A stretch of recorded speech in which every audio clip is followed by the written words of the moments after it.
भोसरी भूखंड घोटाळा प्रकरणी चौकशी एसीबीकडे सोपवण्यात आल्याची माहिती राज्य सरकारनं मुंबई उच्च न्यायालयात दिली आहे। या प्रकरणी एफआयआर नोंदवून चौकशी करण्याचे आदेश मुंबई उच्च न्यायालयानं दिलेले आहेत। त्यामुळे एकनाथ खडसेंसमोरील चौकशीचा ससेमिरा संपायला तयार नाही।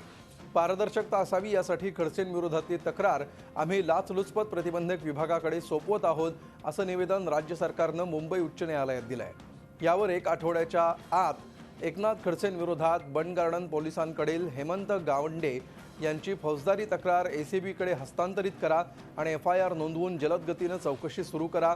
न्यायमूर्ती दिनकर झोटिंग आयोगाच्या अहवालाविना प्रभावित न होता स्वतंत्रपणे चौकशी करण्याचे आदेश मुंबई उच्च न्यायालयानं महाराष्ट्राच्या पोलीस उपाधीक्षकांना दिले आहेत।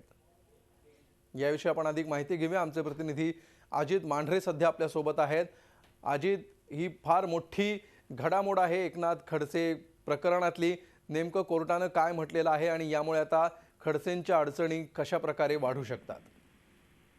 अमोल, मुळात जी याचिका होती आणि हायकोर्टाचं स्वतःचं जे म्हणणं होतं की ती जी जमीन आहे ती एमआयडीसीची आहे का खासगी आहे, हा मुद्दा जो आहे त्याकरता समिती स्थापन केलेली आहे। मात्र जो व्यवहार झालेला आहे, कवडीमोल भावाने जमीन विकत घेतलेली आहे, त्यामध्ये कशा पद्धतीनं मंत्रिपदाचा गैरवापर करून त्यांनी केला आहे की नाही, या सर्व गोष्टींचा तपास हा स्वतंत्र झाला पाहिजे।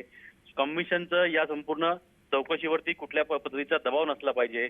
हा जो गुन्हा आहे तो फौजदारी स्वरूपाचा गुन्हा आहे, त्यामुळे अशा पद्धतीचं स्वतंत्र चौकशी झाली पाहिजे। जवळपास साधारणपणे 6 ते 8 महिने होत आले न्यायालयाने हे आदेश दिले होते, पण अखेर आज राज्य सरकारने स्पष्टीकरण दिलेलं आहे की या संपूर्ण प्रकरणाची चौकशी जी आहे ती एसीबी मार्फत केली जाईल। राज्य सरकारतर्फे जेव्हा न्यायालयामध्ये निवेदन दिलं गेलं त्यावेळी सरकारने स्पष्ट केलं की हे सरकार जे आहे ते पारदर्शकतेवर चालतं आणि त्या अनुषंगे खडसे जेव्हा मंत्री होते तेव्हा त्यांनी त्यांच्या पदाचा गैरवापर केला का याची निपक्षपातीपणे आणि पारदर्शकपणे चौकशी करण्याकरता एसीबीकडे संपूर्ण प्रकरण वर्ग करत आहोत।